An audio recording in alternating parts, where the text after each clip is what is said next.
Hey guys, Saka here. I want to do a video on player burnout and how I prevent myself from getting burnout through long leagues.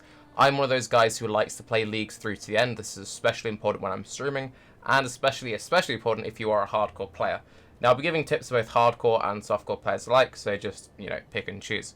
So the first off and the biggest thing is always plan one build in advance if you can. That way you always have something to look forward to, so if you're not enjoying your current character, if you're a softcore player, if you've reached all your current goals, or if you're a hardcore player and you die, you have something to move on to.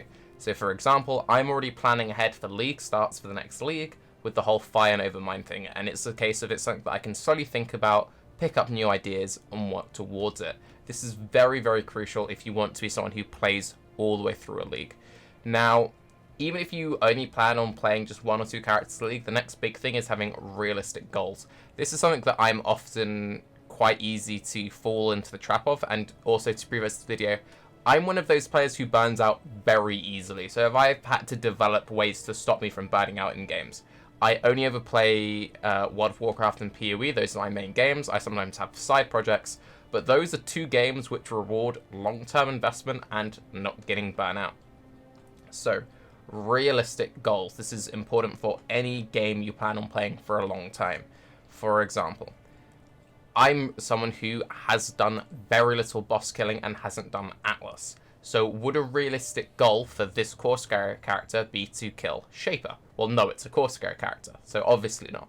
So what would be the next, obvious goal? It would be like, well, let's get down a Guardian I haven't done before. So your goal would be, let's get down Minotaur, and Minotaur will be our primary focus. Now, if you're going for very focused stuff, then make sure you're running appropriate builds.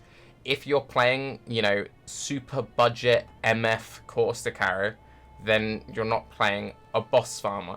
If you're playing, Poison Blade Flurry, then obviously boss farming is appropriate. So make sure that what you're playing lines up with what your goals are. Another thing is don't go into a character going, this will be the character I'm finding on a push level 100. That's never going to happen. So let's say that you're someone who, plays regularly, casually, you sort of get up to mid-80s, you maybe push to around about level 90, and then you get bored. If you've never made it to level 90 before, a realistic goal will be, I'm going to get this character to level 90. Be it hardcore, be it softcore, be it whatever. When you then reach that goal, you'll feel a sense of satisfaction, and then you can decide, do I want to keep pursuing this character or move on to something else? Another thing, constantly invest your currency into your characters. Now, this is kind of a grain of salt kind of thing. There are ways of doing this back and forth, but if you're someone like me who plays hardcore, who rerolls a lot because of either getting bored or having deaths, I don't like having too much currency floating around in my stash. Now, at any point, so for example, at any point, right now I have no currency. I could quite easily jump onto my Explosive Arrow character and get a couple of 100 chaos in just a day of mapping. It is very easy to get currency if you just map efficiently. If you're worried about never having currency, just spend a day mapping. Trust me, you can easily get 100 chaos in 4 or 5 hours without any real investment, just half casually running maps. Now, if you have a build in mind which requires 10 exalts, then farm out 10 exalts. If you're someone who, like me, doesn't like playing ridiculously expensive builds, if you make sure that you never have more than 100 chaos in your stash, it means you're constantly investing into your character. Why is this important? So, a friend of mine in this league was playing low life, Spark, and he was just trying to make the best Spark build he could. And it started off with him trying to play Arc, but he decided he didn't like Arc, so he started playing Spark. Now, he plays in softcore, and he'd already been farming endgame bosses, he'd been doing Shaper runs, he'd been doing everything. He'd be doing Hand of Thought and Wisdom in action. He had, thousands of Chaos Orbs. So when it came to his new build, he picked up his 1,000 Chaos Orbs, he threw it at a 6-link Shavs, he threw it at this, he threw it at that, and his character is decked out in completely perfect gear, which he will never realistically upgrade unless he's going for mirror-worthy stuff. Surprise, surprise, he got bored of that character really quickly because it had no clear progression path, and he'd already played one character up to high 90s, so he didn't want to go through it again. So what did he do?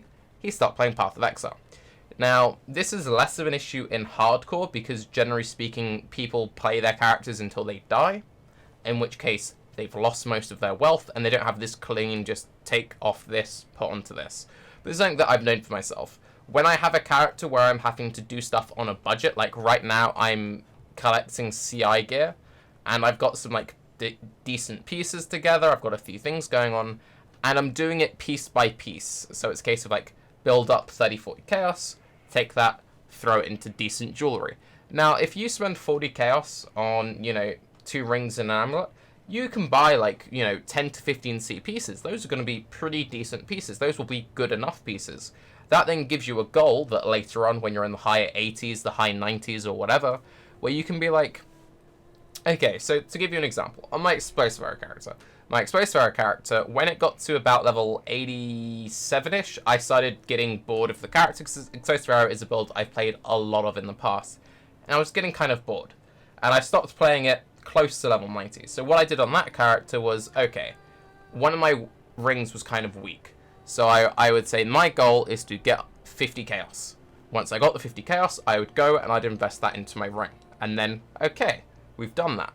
Now I want to get another 50 chaos. Go and invest that in my boots. Got a new pair of boots. By the time I'd done that, I was nearly up to the next level. So it's like, well, my next goal is getting to 88. Get to 88. Now what? Getting to 89, I'm getting kind of bored of this character. What do? Oh, I want to push to this tier of map. Push up to this tier of map. In the process of doing that, you've got another like 4 or 5 bars without even thinking about it. If you have like goals of reaching certain levels, the second you start focusing on things which isn't XP related, you suddenly look down at your XP bar and go, wow, I've nearly got to the next level, and then you have an incentive to move on. It's a very small thing, it's not going to like suddenly make you the best player in the world, but it's the kind of thing which will give you like just extra attention on a character. Another important thing, this is true for both softcore and hardcore especially. If, like me, you've been suffering from a cold or a flu recently, and you just really feel down, don't force yourself to play Path of Exile. The worst thing you can do is when you're not really enjoying something, if you force yourself to play it, you're gonna get burnt out because, surprise, surprise, you're not enjoying what you're doing.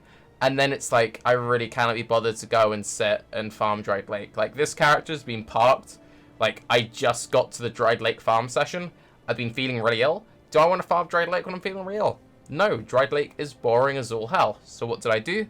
I focused on other things. I've been watching a lot of Netflix series recently. I've been focusing on some WoW stuff because my character's been falling behind a bit on WoW because I've been so focused on Path of Exile. The second you have like a slight side attention that you can spend a day or two on, you then come back and you're hyped to play Path of Exile. I'm really hyped to do a full day of just grinding tomorrow so I can do my CI transition and get the build off the ground. So I can start saving up currency and get my 6-link Delirium bow crafted. Having lots of small, little, realistic goals like that are the kind of things which push you through a league. And that, for me at least, is how I can force myself to play bow builds over and over and over and over again. Pick something you enjoy and just really embrace it. If you're someone who likes, clearing the highest content, pick appropriate builds. Don't try and drag some janky piece of trash through to that content. If you're someone who enjoys making your own builds, then just make your own builds and go at a pace you enjoy. At the end of the day, just do whatever will get you the most enjoyment. Don't worry about feeling inadequate for playing softcore or inadequate for playing hardcore, this, that, and another. Yeah, it all sounds pretty basic. For a lot of people, this is like, Taki, what are you talking about? But for me as someone, this is something that I noticed a lot when it came to World of Warcraft, is I would set very high goals for my characters in World of Warcraft, and the second that I wasn't like going at a speed I was happy with, I'd often get frustrated with the game and I would stop playing altogether. And when it comes to someone who likes to play Path of Exile all the way through, someone who likes to stream, yeah, I know, I'm working on it, don't worry. Like 12 hours a day, like for Perendus, I streamed 12 to 16 hours a day for like the first 2 months of Perendus, and I streamed all the way through to the end of Perendus. I just was then doing like casual 8 to 12 hour streams. The way I made that work was by having constant goals in front of me. Now, obviously that was aided by some of my goals were stream related and view related and this, that, and the other, but it's the same kind of principle. Have realistic goals, realistic expectations, and just do what you enjoy. Anyway, I'm Taki, this is a video, and I will actually try and get you a good Course to Carry update for tomorrow. Bear with me while I've been ill, but look, listen to me, I sound much less cold and fluey. Why? Because I focused on myself for a few days. I'm now happy to play PoE again. Anyway, peace.